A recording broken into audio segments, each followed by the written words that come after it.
What are your creepiest hotel or motel experiences? This is posted by Mesh Anato. My dad and I rented this motel room in Garden City outside of Savannah, Georgia for $50 a night. It sounded super sketchy, but we were desperate. We pull in, notice the lobby is completely isolated from the motel area. Okay, doesn't necessarily mean anything. We check in and head over to see what looks like an abandoned dormitory. The main door is literally ripped off the hinges and laying on the ground. We step over it and ascend the stairs to find a broken card reader and a window with the black X painted over it. We enter a corridor that looks exactly like the hallway from The Shining, except there are these two sketchy guys leaning in the corner of one of the doorways. As soon as they see us, they bolt in different directions. We arrive at our room, thinking the worst is over. We couldn't have been more wrong. The room was closet-sized, barely fit a bed, looked like a prison cell. It even had the stereotypical bulb hanging from the ceiling with no shade on it. The last straw was when my father lifted up the blanket of the bed and there was a massive rusty brown stain on the corner. He shuddered and put it back down, but that wasn't good enough for me. I lift the rest up of it and reveal a bicycle-sized brown stain covering the whole left side of the mattress. We sprinted out of there, never to return. My only regret is that we didn't take pictures, but my dad was too afraid to go back. I really don't blame him.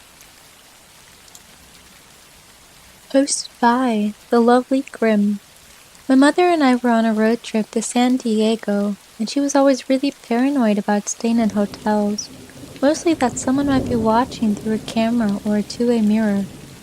It was a long drive, and we had to stop, so we stood at a local bed and breakfast, which I thought was much creepier than a hotel.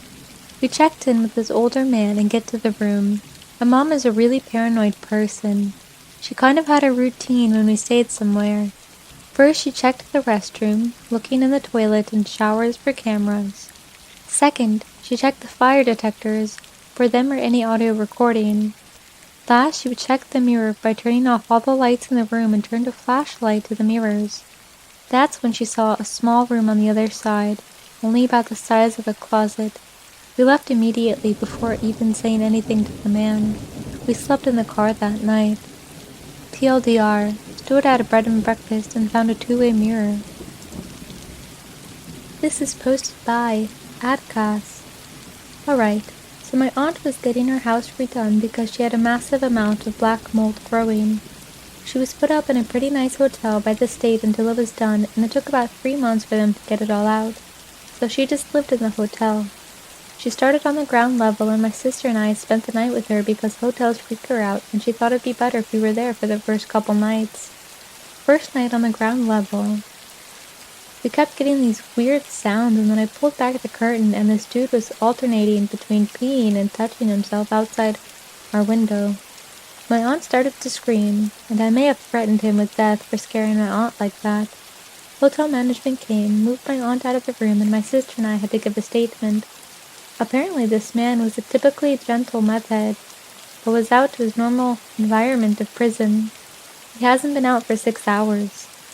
I can't remember what all compensations my aunt got for being traumatized, but the hotel gave my sister and I a free buffet dinner, so I guess we won.